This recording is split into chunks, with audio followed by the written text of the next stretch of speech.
अगर इस दुनिया में ताकतवर ही सही होता तो इतिहास में सबसे ज्यादा याद तलवार उठाने वालों को किया जाता। लेकिन दुनिया आज भी एक ऐसे इंसान को याद करती है जिसके हाथ में तलवार नहीं बल्कि प्रेम था। उस इंसान का नाम था यीशु।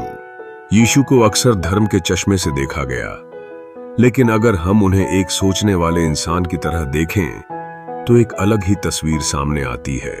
यीशु ने कोई भारी किताब नहीं लिखी, कोई जटिल नियम नहीं दिए। उन्होंने बस एक सवाल इंसान के सामने रखा, तुम किस तरह का इंसान बनना चाहते हो? यीशु जिस परमेश्वर के राज्य की बात करते हैं वह कोई आसमान में बसा महल नहीं है। वह एक ऐसी दुनिया है जो इंसान के दिल के भीतर शुरू होती है। एक ऐसी दुनिया जहां आखिरी आदमी भी मायने रखता है, जहां कमजोर को दबाया नहीं जाता और जहां बड़ा वही होता है जो झुकना जानता है। यीशु कहते हैं, इस दुनिया में सब कुछ उल्टा चल रहा है। यहां ताकत को सही समझा जाता है, घमंड को सफलता और बदले को न्याय। लेकिन सच यह है, ताकत नहीं, करुणा इंसान को बड़ा बनाती है।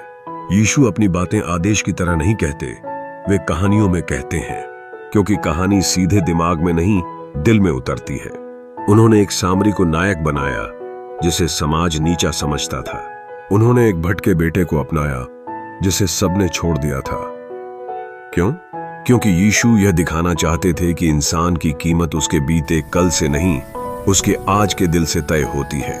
अब जरा ध्यान दीजिए, यीशु की सबसे चौंकाने वाली बात पर, अपने दुश्मनों से भी प्रेम करो। यह बात सुनकर दिमाग कहता है, यह कैसे मुमकिन है? और यहीं से यीशु का दर्शन शुरू होता है। यीशु कहते हैं, प्रेम कोई भावना नहीं, प्रेम एक फैसला है। यह फैसला कि मैं नफरत को आगे नहीं बढ़ाऊंगा, क्योंकि नफरत दूसरे को नहीं, सबसे पहले मुझे जलाती है। यीशु यह भी कहते हैं, अगर कोई तुम्हें मारे तो तुम हिंसा से जवाब मत दो। यह कमजोरी नहीं, यह सबसे बड़ी हिम्मत है, क्योंकि हिंसा हर कोई कर सकता है, लेकिन खुद को रोक पाना सिर्फ वही कर सकता है जो भीतर से मजबूत हो। यीशु के अनुसार असली ताकत डर पैदा करने में नहीं, आशा जगाने में है। उन्होंने कहा, जो सबसे बड़ा बनना चाहता है वह पहले सेवा करना सीखे।